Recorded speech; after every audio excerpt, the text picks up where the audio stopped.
안녕하세요. 저는 평생을 초등교사로 살다가 정년퇴임을 한 할머니입니다. 제게 몇 년 전 일어난 기가 막힌 일이 있어 이 자리를 빌어서 말씀드리고 싶네요. 그럼 지금부터 제게 있었던 일을 얘기해 보도록 하겠습니다. 인생 라디오 사연 시청 전에 구독, 좋아요, 알람 설정 먼저 부탁드리며 사연 바로 시작하겠습니다. 제가 자랐던 그 시절은 참으로 어려운 일들이 많았던 시절이에요. 그나마 저는 서울에서 괜찮은 집안 가정에서 태어났기에 공부도 할 수 있는 여건이 되었지만 주변을 둘러보면 저와 비슷한 연령대를 가진 여성분들은 제대로 공부도 하지 못하고 어려서부터 부모님을 도와주느라 많이 힘들었다고 합니다. 하긴 먹고 사는 것 자체가 힘들었던 시대를 살아왔기 때문에 그랬던 것 같네요. 부모님은 여자 남자 구분 없이 자식 하나만 낳아서 힘닿는 데까지 잘 키워보자는 생각을 가지고 계셨는데 저는 운이 좋게도 그런 부모님의 외동딸로 태어났답니다. 그것도 다 제 복으로 생각해야 하는 건지. 아무튼 저는 그렇게 태어나 그 시대에는 많지 않았던 여자 대학생이 되었고 부모님과 저의 바램대로 초등학교 교사가 되었어요. 원래부터 동적인 활동보다는 조용하게 책도 보고 공부도 하고 그런 일을 좋아했던 저는 학교 생활이 너무나 적성에 잘 맞았습니다. 교육자라는 마인드를 가지고 아이들의 꿈과 희망을 가지고 공부할 수 있도록 최선의 노력을 다했고 항상 아이들의 눈높이에서 세상을 바라보려 노력하기도 했어요. 그래야 아이들의 마음을 잘 이해할 수 있었으니까요.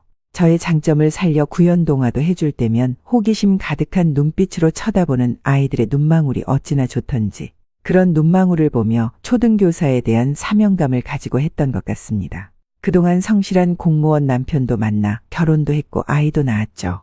아이를 키우면서 일을 한다는 것이 많이 힘들기도 했지만 그래도 옆집의 이모님과 친정엄마의 도움을 받아 아이를 양육하는 데 큰 힘을 얻었답니다. 제 옆집에 사는 이모님은 저보다 한 15살쯤 위이셨는데 항상 저희 가족에게 많은 정을 베풀어 주시며 저희 아이를 사랑으로 돌봐주셨어요.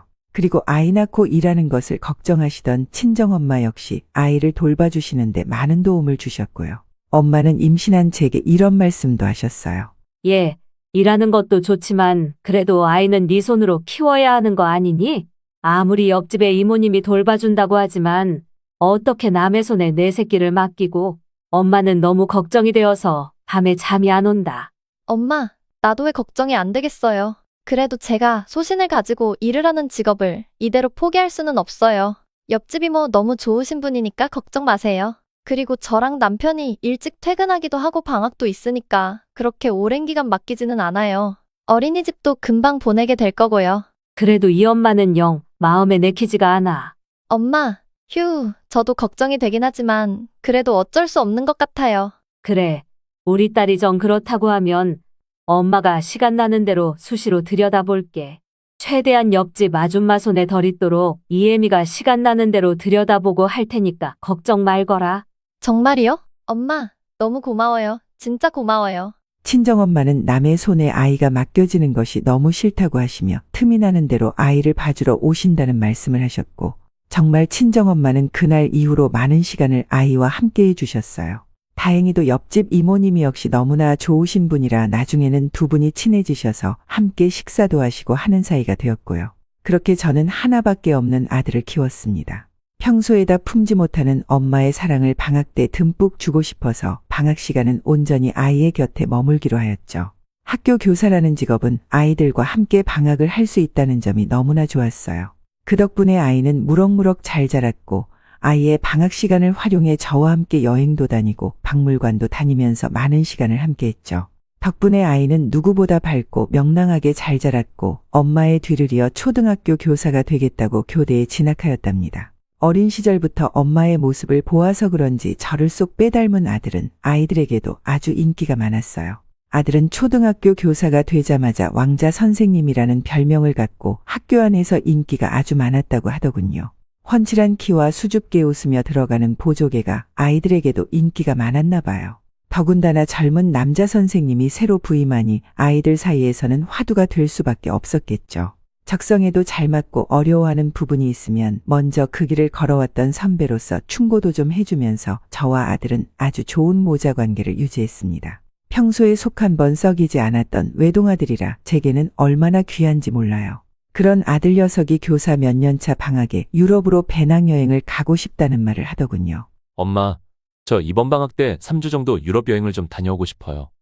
우리 아들 그래 좋지. 근데 이 나이에 배낭여행보다는 그냥 안전하게 관광 상품으로 골라보는 건 어때? 그럼 엄마도 함께 갈 수 있고 좋잖아. 아, 아니에요. 엄마와는 다음에 함께 하고요. 이번에는 그냥 여러 가지 생각도 좀 해보고 앞으로 살 제 인생에 대한 것도 생각해 볼 겸 다녀와 보고 싶어요. 대학교 때는 꿈을 이루기 위해서 너무 정신없이 바쁘게 살았던 것 같아서요. 괜찮죠? 그럼. 엄마는 우리 아들이 한다는 일은 적극적으로 무엇이든 다 찬성이야. 가서 견문도 넓히고 좋은 거랑 맛있는 것도 많이 먹고 한층 성숙해서 오렴. 자주 연락하는 건 잊지 말고 알았지? 네, 엄마, 그럴게요. 아들은 이렇게 방학을 맞이하여 유럽으로 여행을 간다고 했고 약 20일이 넘는 기간 동안 정말 올고지 자신의 여행에 집중하는 것 같았습니다. 근근히 문자나 전화를 하긴 했지만 저 역시 아들의 생애 첫 유럽 여행을 방해하고 싶지는 않아서 많은 연락은 하지 않았죠. 그렇게 아들이 돌아왔고 아들은 그곳에서 어떤 은인을 만났다고 하면서 설레는 표정으로 말을 하더라고요. 엄마, 이번에 저 정말 도움 많이 받았어요. 같은 게스트하우스에서 묵었던 여자분인데 제가 갑자기 고열이 나고 그랬을 때 비상약도 챙겨주고 얼마나 고마웠는지 몰라요. 응, 그래? 왜 엄마한테 얘기하지 않았어? 먼 곳에 있어서 아프다고 하면 엄마 걱정하실까 봐요. 그냥 이것도 다 이겨내보고 싶었어요. 근데 마침 한국인 여자분께서 도움을 주셔서 얼마나 다행인지 몰라요. 모녀지간에 함께 여행 오신 분이셨는데 감사의 인사로 한국에서 식사 한번 대접하기로 했어요. 응? 식사까지? 그래. 하긴 그 먼 곳에서 갑자기 아프면 힘들지. 너무 고마우신 분이네. 연락해서 꼭 은혜에 보답해. 아들은 그곳에서 자신이 아플 때 약도 챙겨주면서 자신을 돌봐준 사람이 있다며 너무 고마운 마음에 한국에 와서 식사를 대접한다고 하더군요. 저는 그저 당연히 은혜를 입은 사람에게는 감사의 표현을 하는 것이 당연하다 생각해서 많은 것을 물어보지 않고 그저 그러려니 하고 생각했습니다. 아들은 따로 나를 잡아 식사를 대접하는 것 같았고 언젠가부터 아들은 뭔가 기분 좋은 일이 있는 듯이 혼자 휘파람도 불고 노래도 웅얼거리는 일이 많아졌어요. 이런 행동에서 가장 주목할 일은 바로 여자친구라는 생각이 들었답니다. 예전에 대학생 때도 아들의 이런 기분 좋은 표정을 본 적이 있었는데 그때도 영락없이 여자친구가 생긴 상태였거든요. 나이가 30이 넘은 아들에게 좋은 여자가 생기기만을 기다렸던 저는 내심 아들의 기분 좋은 모습을 보고 설레었어요. 마치 제 일처럼 기분이 좋고 어떤 사람일지 궁금하더라고요. 아들은 아직 여자친구가 생겼다는 말도 하지 않았는데 저 혼자 그렇게 막 김칫국부터 마시고 있었답니다. 그리고 어느 날 밤에 늦은 시간까지 아들의 방에 불이 켜져 있었고 잠시 목이 말라 거실로 나왔던 저는 아들의 방에서 속삭이는 소리를 들었어요. 그러면 안 되는 줄 알면서도 아들의 사생활이 궁금했던 저는 아들 방에 가까이 다가가 귀를 살짝 대보았죠. 아니나 다를까 아들은 늦은 시간까지 통화를 하고 있었답니다. 통화 내용이 자세하게 들리지는 않았지만 무언가 달콤하게 속삭이는 듯한 말투가 예산일이 아니라고 생각이 들었어요. 저 역시도 이 상황을 많이 기다리고 있었던지라 은근히 기대를 하며 기분 좋게 방에 들어가 잠을 청했습니다. 누워서 생각했어요. 어떤 여자일까? 이왕이면 같은 직업군의 여자라면 좋겠다는 생각까지 들더군요. 부부도 서로 대화가 통하고 코드가 맞아야 하니까 같은 직업군에서 아이를 키우는 데에 좀 더 편할 수 있다는 생각도 들었고 서로 친구처럼 조언도 해주면 얼마나 좋겠어요. 저는 공무원 남편을 만나 결혼했지만 같은 직업이었다면 더 좋았을 텐데 하는 생각이 들었거든요. 그렇게 몇 주쯤 흘렀을까? 너무 궁금한 나머지 저녁 식사 자리에서 저는 아들에게 먼저 물어봤습니다. 아들, 요새 뭐 좋은 일 있어? 얼굴이 활짝 피었네? 좋은 일 있으면 엄마도 좀 알려주라. 네? 아니, 그게요. 하하, 제 얼굴이 활짝 피었어요? 그럼 이 엄마 뱃속에 낳은 자식인데 엄마가 모르면 누가 알아? 나는 너의 눈빛 하나만 봐도 무슨 생각하고 있는지 다 알고 있어요. 그러니까 더 이상 숨길 생각 하지 말고 얼른 얘기해봐, 아들. 응? 엄마 궁금해 죽겠다. 하하, 사실은요. 저 요즘 연애해요. 여자친구 생겼거든요. 어머나, 우리 아들 축하해. 젊은 남자가 연애를 해야 이렇게 표정이 좋아지지. 엄마 너무 기분이 좋다. 그래, 어떤 사람이야? 우리 아들이 고른 사람은 어떤 여자일까? 저기 보험 쪽 일을 하는 사람이에요. 응, 보험? 보험이라고? 네. 엄마 보험 쪽인데 그 엄마랑 함께 하는 것 같더라고요. 아니, 갑자기 왜 보험하는 여자를 만나게 된 거야? 그때 제가 말씀드렸죠? 저 유럽에 배낭여행 갔을 때 제게 도움 주었던 분. 사실 여자친구가 그때 그분이거든요. 한국에 돌아와서 서로 연락하고 지내다가 그렇게 됐네요. 허허. 응, 그렇구나. 그래. 아니, 근데 엄마는 사실 좀 같은 직업군에 있는 여자를 만났으면 했는데, 솔직히 좀 의외라서. 저도 상상 못했는데 그렇게 됐네요. 근데 그 어머니가 대리점을 따로 내셔서 꽤 능력이 많으신 것 같더라고요. 어떻게 보면 저보다 더 많이 벌 수도 있을걸요? 제 월급 뭐 뻔하잖아요. 아니, 그래도 너는 교육자잖니? 보험 쪽은 너무나 다른 분야라서. 그래, 일단 알겠다. 아들은 보험 쪽 일을 하는 여자와 연애를 한다는 말을 했고 예상치도 못한 말에 저는 솔직히 많이 놀라고 실망했습니다. 아무리 보험으로 돈을 많이 번다고 해도 제 상식선에서는 저희 집사람이 되는 것에 대해서 좀 꺼려졌거든요. 아무튼 이렇게 연애까지 하게 된 아들을 무조건 반대할 수도 없는 노릇이고 그래서 그날부터 저는 그 여자가 매우 궁금해졌어요. 사이가 더 깊어지기 전에 한번 만나고 싶다는 생각이 간절했죠. 아들에게 조심스럽게 여자친구를 한번 데려오라고 말을 했지만 아직은 여자가 집에 오는 것을 부담스러워 한다면서 오지를 않더라고요. 저는 그러면 사진이라도 보여달라고 하면서 대충 아들의 여자친구 얼굴이 보고 싶었죠. 아들을 졸라서 겨우겨우 그 여자의 사진을 마주하게 되었는데 그냥 딱 제가 예상한 그대로의 이미지였습니다. 직업에 귀천이 없다고는 하지만 저는 옛날 사람이라 그런지 살짝 그 부분에 대해 반대하는 생각도 있어요. 그래도 어렵게 자신의 꿈을 위해 공부해서 초등교사가 된 직업과 보험 영업사원의 일을 하는 직업은 조금 다르다는 생각이 들거든요. 더욱이 아들의 여자친구는 대학교도 나오지 않은 상태였고 그저 고등학교 졸업하자마자 나레이터 모델 같은 것도 좀 하고 카페 알바도 하다가 보험계에 입문했다고 하더군요. 짙은 화장부터 시작해서 화려한 몸매를 가진 그녀의 사진을 보니 저는 왠지 제 아들에게 어울리지 않는다는 생각을 하게 되었습니다. 그리고 솔직히 돈이 중요하다고 생각하는 사람이라면 뭐가 아쉬워서 제 아들과 만나겠어요. 사업을 하고 큰돈 만지는 사람들이 세상에 얼마나 많은데요. 사진으로 잠깐 본 그녀의 얼굴이 계속 맴돌아 밤에 잠도 오지 않았습니다. 아들에게 슬쩍 그녀에 대해 어떻게 생각하는지 물어보았는데 아들은 그녀에게 푹 빠져 있더군요.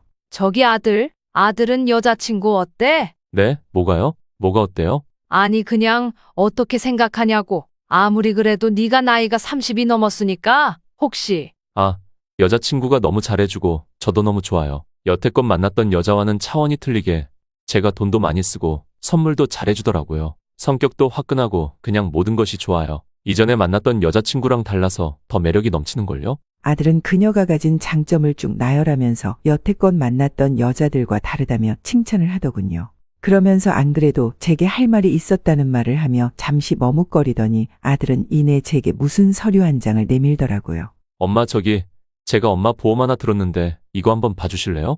응, 보험을 들었다고? 엄마 거? 엄마 보험 다 있어. 아, 근데 이건 치매 간병인 보험인데요. 이거 정말 좋은 기회라고 해서 제가 엄마를 위해서 가입했어요. 나중에 사람은 어떻게 될지 모르는 거니까요. 이게 보험증권이니까 갖고 계시면 좋을 것 같아서요. 아들, 저기 있잖아. 혹시 여자친구가 보험 들어달라고 막 그러니? 아니에요. 엄마, 그게 아니라 제가 광고를 보고 너무 필요한 것 같아서 먼저 얘기해서 가입한 거예요. 그러니까 오해하지 마세요. 엄마 아셨죠? 아들은 제게 보험을 하나 들었다면서 조심스럽게 보험증권을 내밀었습니다. 저는 마치 제 아들의 여자친구의 실적 올려주기 용도로 사용되는 것은 아닌지 이상한 생각이 막 들더라고요. 솔직히 저도 예전에 주변에서 보험을 하시는 분이 있었는데 선물도 해주고 집에도 자주 놀러 오면서 친분이 조금 쌓이면 영락없이 보험 가입을 해달라면서 물고 늘어지는 사람들을 몇몇 보았답니다. 물론 보험이라는 직업이 나쁘다는 것은 절대로 아니에요. 우리의 삶 속에 꼭 필요한 것이죠. 그런데 그런 부분을 역이용하는 사람들이 있어서 마음이 좀 불편했던 적이 있었다는 것을 말씀드리는 것뿐입니다. 아무튼 그렇게 제 아들은 여자친구의 보험을 가입해주면서 연애를 지속해 나갔어요. 나중에 알게 된 것인데 제 보험뿐만 아니라 남편 것과 아들 자신의 것까지 몇 개를 더 가입해 주었더군요. 생전 그냥 공부만 하는 여자들과 연애를 해봐서 애가 너무 쑥맥이 아닌가 싶어 걱정도 되어 잔소리도 해보았지만 이미 그녀에게 홀딱 빠진 아들에게 제 말이 들릴 리가 없었습니다. 저는 너무 걱정스러운 마음에 남편에게 속마음을 털어놓았어요. 여보, 저기 우리 아들이 만나는 여자가 자기 엄마랑 보험을 하는 애라는데 나는 솔직히 좀 걱정이 돼서요. 응? 뭐가 그렇게 걱정이 돼? 아니, 우리 아들 생전 공부만 하고 그런 순진한 애인데 왠지 여자친구에게 홀려서 그러는 것 같기도 하고 보험 일하는 사람들 말빨 알잖아요. 나이도 꽤 있는데 이러다가 결혼이라도 한다고 하면 어쩔까 싶고 휴 걱정이 이만저만이 아니에요. 에이, 당신이 너무 예민한 거 아니야? 얼마 전에 정년퇴임까지 해서 더 마음이 허해서 그런가 보네. 우리 아들이 그렇게 멍청하고 그런 애는 아니잖소. 똑부러지게 자기 할 일 잘하는 놈이니까 그냥 두고 봅세. 아들의 연애사까지 참견하면 아들이랑 오히려 사이가 멀어질 것 같은데 걱정 그만합시다. 당신 마음이 요새 허하니까 차라리 다른 취미 생활을 좀 가져보면서 시간을 보내는 게 좋을 것 같네. 남편은 제가 얼마 전에 정년퇴임을 하고 너무 마음이 허한 상태라서 그렇다고 하더군요. 그러면서 저만을 위한 취미 생활을 하면서 정신을 다른 곳에 좀 돌리라고 충고까지 해주었습니다. 하긴 제가 평생 일을 해와서 그런지 하루 종일 무료한 시간들을 보내면 별의별 생각이 다 들기도 하거든요. 남편의 말을 들으니 그것도 일리가 있다 싶어서 저는 다른 취미 생활을 알아보기로 했답니다.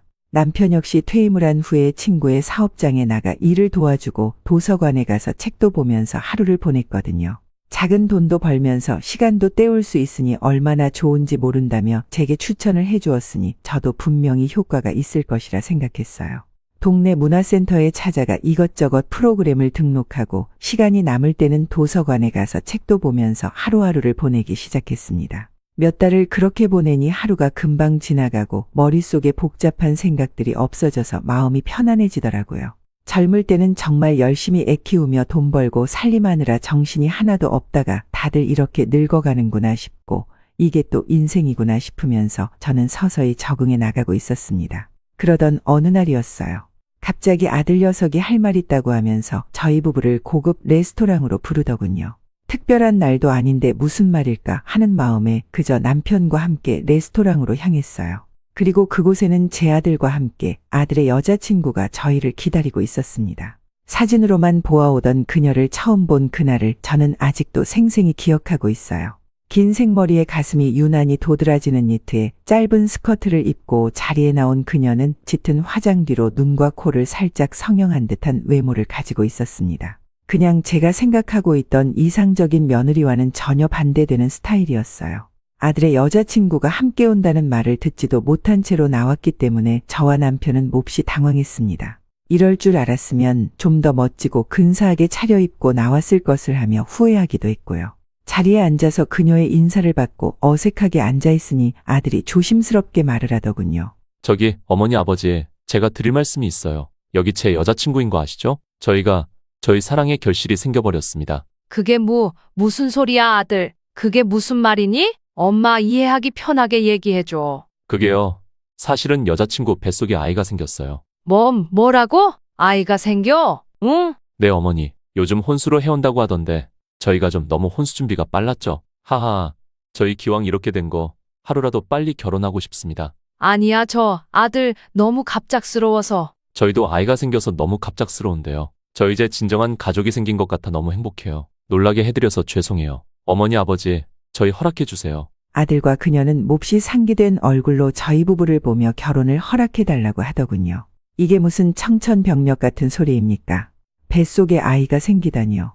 저는 아직 그녀에 대해 정확히 알지도 못할 뿐더러 직업부터 외모까지 마음에 드는 구석이 하나도 없는 상태였기 때문에 지금 이 사태를 어떻게 받아들여야 할지 막막했습니다. 그 식사 자리에서 여자친구의 말 한마디는 제 귀에 칼날처럼 들려왔고 누가 보기에도 말투가 지적이게 들리지는 않았습니다. 밥이 입으로 들어가는지 코로 들어가는지도 모르게 대충 먹고 집에 오게 되었는데 너무 놀라 식사가 제대로 안 되었는지 밥을 먹은 게 그대로 얹혀버리고 말았어요. 집에 와서 약을 먹었는데도 구토와 두통에 시달렸고 참다 못해 그날 밤 응급실까지 가게 되었습니다. 깜짝 놀라 저와 함께 응급실에 간 아들의 얼굴을 보게 되었는데 여태껏 제가 그렇게 아끼고 사랑했던 아들이 왜 이렇게 미워 보이는지 모르겠어요.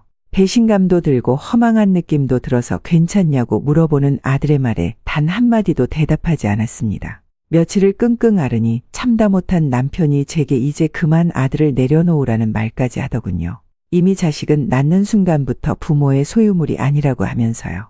다 큰 아들한테 어떻게 좋아하는 여자까지 골라주려고 하느냐고 말하는 남편의 말을 들으니 저는 너무 화가 났습니다. 뻔히 제가 어떻게 육아하며 일을 했는지 알면서 그런 말을 하는 남편이 서운하게 느껴졌죠. 아들 하나 달랑 낳아서 옆집 이모와 친정엄마한테까지 도움받으며 그렇게 아등바등 키운 아들인데 괜히 이상한 여자 잘못 만나 잘못될까봐 별의별 생각이 다 들었던 상태였습니다. 며칠 후 아들에게 용기를 내어 조심스럽게 여자친구와의 결혼을 다시 한번 생각하라고 말을 했지만 아들은 불같이 화를 내며 제게 난생 처음으로 대들더군요. 엄마, 정말 너무하세요. 어떻게 생명이 생겼는데 그런 말씀을. 엄마, 교육자 맞아요? 네? 엄마 그런 분이셨어요? 다른 사람도 아니고 어떻게 엄마가 그런 말을. 저 정말 실망했어요. 같은 교육자 선배님으로서 엄마 정말 존경했는데 이제 아니에요. 아니라고요. 뭐? 너 말 다 했어? 어떻게 너가 엄마한테 그런 말을. 엄마가 다시 생각해보라는 데는 다 이유가 있는 거야. 엄마가 괜히 그러겠니? 직업에는 귀천이 없습니다. 대학교를 나왔다고 다 인품 좋고 성실한 사람 아니고요. 대학교 안 나오고 보험을 하는 일을 한다고 해서 다 별 볼 일 없는 인생 사는 사람 아니라고요. 제 여자친구 정말 갖출 거 다 갖추고 오히려 대학 졸업하고 취직 못해서 빌빌대는 여자애들보다 훨씬 낫다고요. 능력 좋고 벌써 외제차까지 끌고 다닌다고요. 자기 일 열심히 하면서 성실하게 살고 더군다나 제 아이까지 임신한 여자한테 엄마 진짜 너무하세요. 아들, 저기 내 말은 그게 아니라 엄마 말 좀 들어봐. 아들아, 응? 됐어요. 엄마 정말 실망했습니다. 저는 앞으로 엄마가 어떤 말씀을 한다 해도 듣지 않을 거고요. 저희 이대로 식장 예약할 거고 다 준비할 거예요. 그저 상견례 자리에만 나오시면 됩니다. 날짜 정해서 알려드릴게요. 아들은 그렇게 제게 처음으로 화를 내며 대들었습니다. 자식 키워봐야 다 소용없다더니 아들한테 그런 꼴을 당한 제 모습이 정말 비참하더군요. 며칠 밤낮을 울고불고 했지만 아들은 저와 거의 말도 하지 않고 그대로 자신의 결혼을 준비하고 있었습니다. 그러더니 며칠 후 남편에게만 상견례 날짜를 알려주었고 저는 남편의 손에 이끌려 마지못해 상견례 자리에 동행하게 되었어요. 상견례 자리에는 예비 안사돈이 혼자만 자리하고 있었는데 남편과는 오래전 이혼하고 혼자 아이를 키우며 보험을 해서 열심히 살았고 현재는 대리점을 하나 갖고 있을 정도로 꽤 능력을 갖추었다고 자랑하며 말을 하더군요. 그러면서 초등교사라고 해봐야 월급 얼마 되지도 않는데 하면서 은근히 자신의 딸이 제 아들보다 돈을 많이 번다는 것을 강조하더라고요. 안 그래도 별로 마음에 들지 않는 며느리 자리인데 안사돈 될 사람이 그런 말까지 서스럼 없이 하니까 정말 싫어지더라고요. 그냥 말도 섞고 싶지 않을 정도였어요. 그리고 더욱 황당했던 건 상견례 자리가 끝나고 나서 저희가 차를 타고 먼저 가고 있었는데 저 멀리서 예비 안사돈이 담배를 피우며 운전을 하고 있었던 것입니다. 미처 저희 차를 발견하지 못하고 창문을 열고 담배를 피우고 있었는데 외모부터 그런 행동까지 딱 그 엄마의 그 딸이라는 생각까지 들 정도였습니다. 주변 친구들이 아들 결혼한다는 소식을 듣고 뭐하는 여자냐 뭐하는 집안이냐고 물을 때 저는 너무 작아졌어요. 그럴듯한 멋진 집안이 아니라서가 아니라 그래도 최소한 생활 환경이나 습관이 비슷한 사람을 만나기를 바랬었거든요. 지인들은 요즘 세상에는 돈도 잘 벌고 능력 있는 며느리가 최고다라는 말을 해주긴 했지만 왠지 모르게 자신들의 며느리와 비교하는 듯해서 기분이 별로 좋지는 않았습니다. 그래도 뭐 어쩌겠어요. 아들 하나 보고 평생 살았는데 그 아들의 자식까지 생긴 마당에 이렇게 앉아서 인상만 쓰고 있을 수는 없어 억지로 기운을 내보려고 노력했어요. 밤마다 나오는 눈물을 애써 참느라 정말 많이 힘들었지만 그래도 남편이 곁에서 이런저런 말을 많이 해주어서 잘 참을 수가 있었던 것 같아요. 그렇게 부랴부랴 나를 잡고 결혼식까지 마치고 나서 저는 또다시 몸살이 크게 났습니다. 나이를 먹으니 한번 아프면 정말 오랜 기간을 앓게 되는 것 같더라고요. 한 일주일이 넘도록 자리에서 일어나지도 못하고 그렇게 호되게 몸살을 겪었습니다. 그리고 저는 다시 억지로 저희 일상을 되찾으려 노력했어요. 문화센터도 다녔고 도서관도 다녔고 또 우연한 기회에 알게 된 곳에서 가끔 봉사활동도 할 수가 있었죠. 여러 가지 일을 하면서 바쁘게 살려고 노력하다 보니 아들에 대한 원망과 미움도 조금씩 사라져가고 있던 어느 날 며느리한테서 전화가 오더군요. 어머님, 잘 지내고 계시죠? 그래, 잘 지내고 있다. 근데 어쩐 일이니? 저기 있잖아요. 어머님 맨날 노시잖아요. 그래서 말인데, 저 애기 낳으면 어머님이 좀 봐주세요. 내가? 네, 저희 엄마는 아시다시피 바쁘게 일을 하고 계셔서요. 놀면 뭐 해요?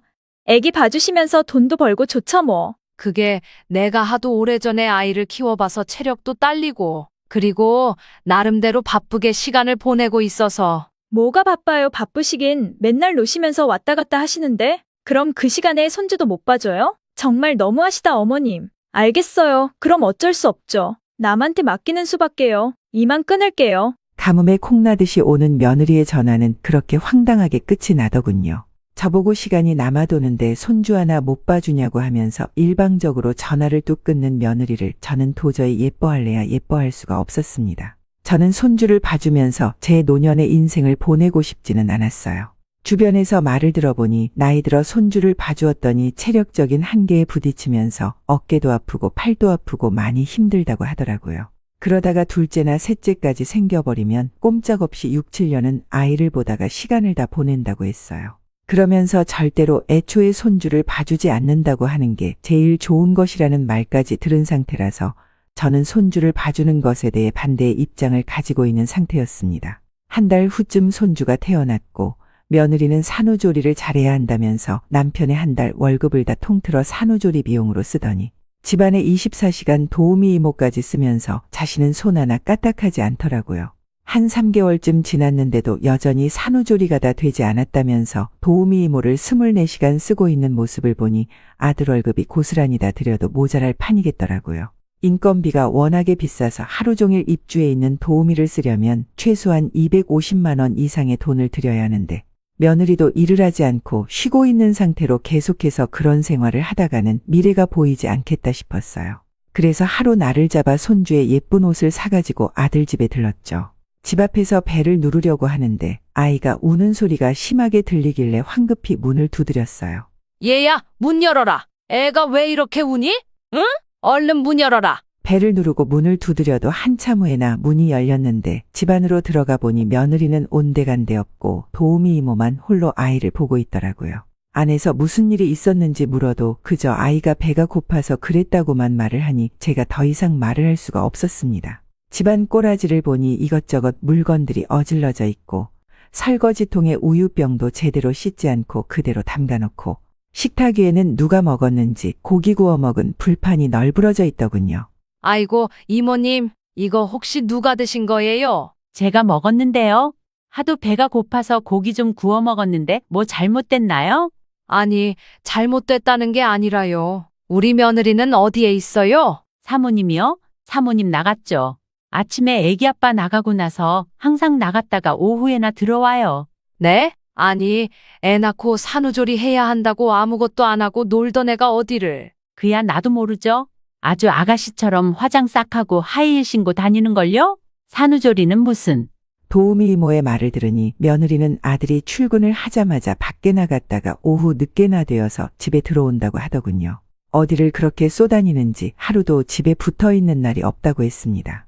도우미 이모나 며느리나 하는 꼬라지가 너무 마음에 들지 않아 저는 그만 충동적으로 도우미 이모에게 이번 주까지만 일을 하고 나오지 말라고 말을 해버렸어요. 그 큰돈을 받고 애를 엄청 울리고 있는 동안 자기 혼자 고기를 구워 먹고 있었다는 사실에 너무 짜증이 났거든요. 젖병도 제대로 소독을 하는 건지 안 하는 건지 설거지통에 다른 설거지랑 같이 담겨져 있고 아주 가관도 아니었죠. 제가 조금 희생을 하고 잠시 아이를 봐주면 며느리도 집에 잘 붙어 있고 아이도 정서적으로 안정되게 키울 수 있을 것이란 생각이 들었던 것 같아요. 저희 친정엄마가 그렇게 저를 도와주셨던 것처럼 말이에요. 그렇게 얼떨결에 도우미 이모에게 그런 말을 하고 나서 저는 그 다음 주부터 바로 아들의 집에 드나들기 시작했어요.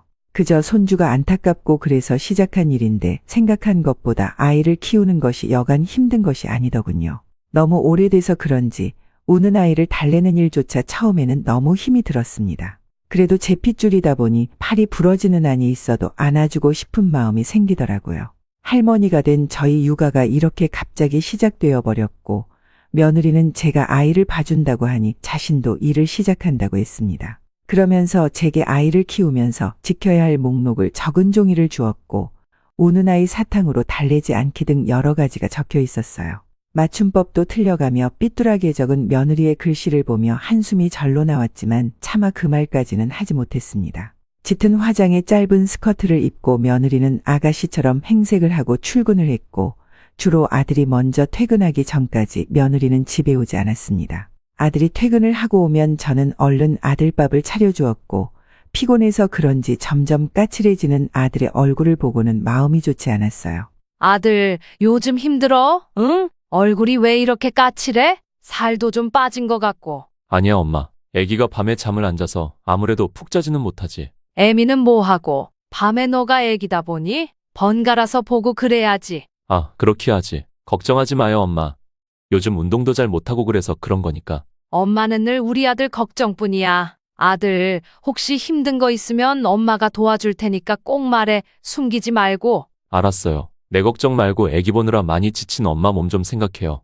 아셨죠? 아들과의 대화를 주고받으며 저녁 밥상까지 다 치워도 며느리는 좀처럼 집에 오지 않았습니다. 아들이 피곤할 것 같아 제가 밤에 자고 간다고 말을 해도 아들은 그저 괜찮다고 하며 저를 택시 태워 보내주었어요. 그리고 아침에도 며느리 얼굴을 못 볼 때가 굉장히 많았었는데 중요한 회의가 있어서 일찍 출근했다고 아들이 대신 변명을 해주더군요. 중요한 회의가 이렇게나 자주 있을까 싶어 며느리가 의심되기도 했지만 저의 쓸데없는 말로 괜히 아들만 힘들게 할까봐 저는 그렇게 아무 말하지 않고 있었습니다. 그렇게 시간이 흘러 아이는 어느덧 3살이 되었고 남자아이다 보니 활동성이 정말 남달랐죠. 하루 종일 어찌 그렇게 에너지가 나오는지 놀이터도 갔다 오고 동네 마트도 갔다 와도 이 녀석의 에너지는 좀처럼 사그라들지 않았죠.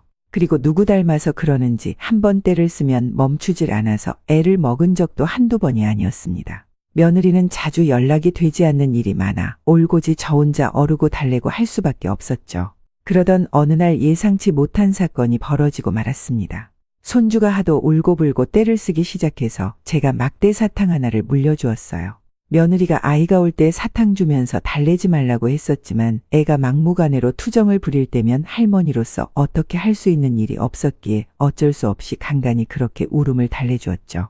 그런데 그 순간 전화벨이 울리는 겁니다. 생전 전화도 잘 안 하는 며느리가 웬일인지 전화를 걸었는데 전화를 받자마자 제게 막 소리를 쳤어요. 어머님, 제가 말했잖아요. 사탕 먹이지 말라니까요. 제 말이 그렇게 우스우세요? 네? 응? 아니, 네가 그걸 어떻게 알고. 정말 보자 하니까. 그렇게 지적이고 교양 있으신 분이 운다고 사탕으로 달래고 막 그러는 거예요? 돈을 받고 있으면 돈값을 해야 될 거 아니에요. 뭐라고?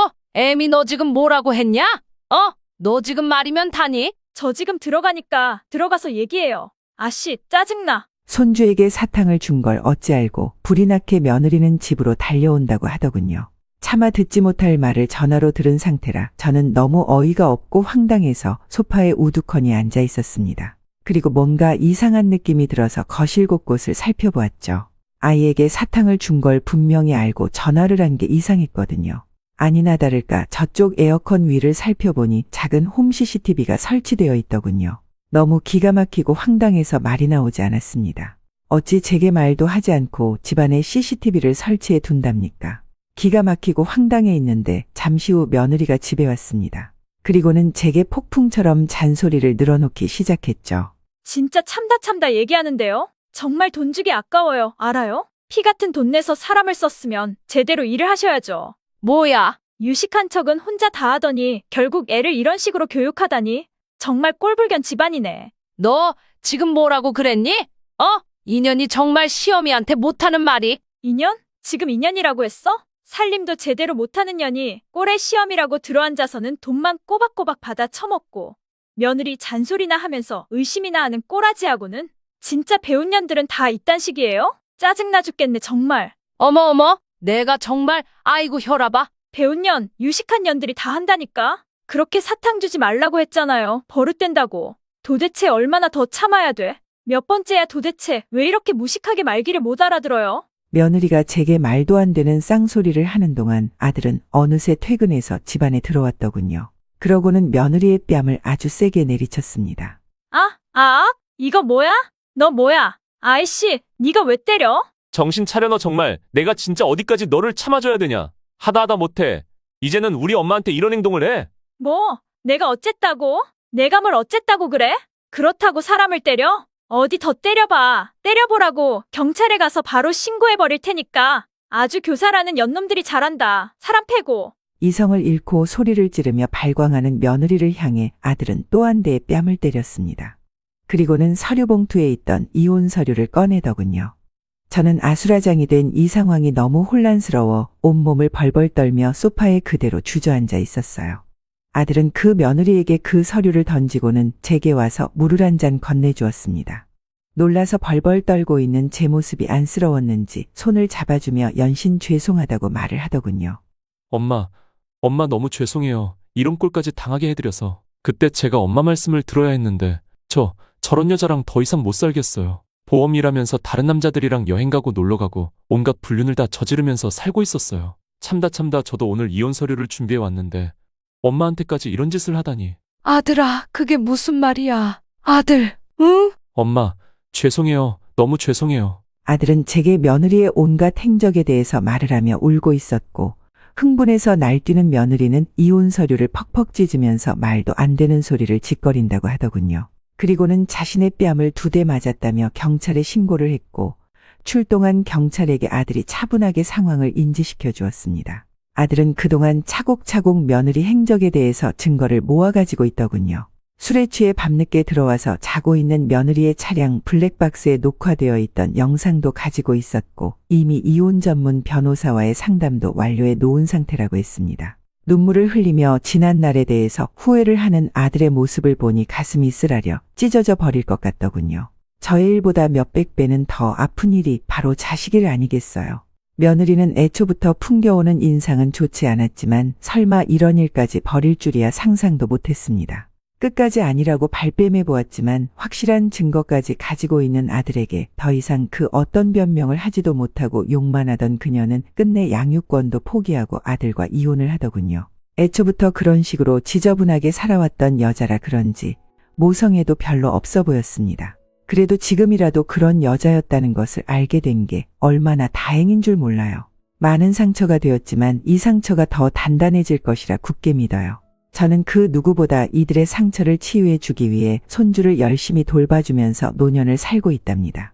조금 큰 손주와 책도 함께 읽고 대화도 나누며 서로 좋은 친구가 되어가고 있죠. 아들의 아픔도 서서히 치유가 되어가고 있는 것 같습니다. 세상에서 가장 소중한 사람들이 곁에서 도와주고 있으니까요. 제 긴 이야기 끝까지 들어주셔서 감사드려요. 앞으로도 저희 아들과 손주의 앞날에 늘 행운만 있기를 기원해 주세요. 오늘의 인생라디오 사연글에 여러분의 소중한 댓글 참여 기다리면서 구독, 좋아요, 알람 설정해 주시면 매일 새로운 사연으로 만나실 수 있습니다. 늘 건강하시고 행복하세요. 감사합니다.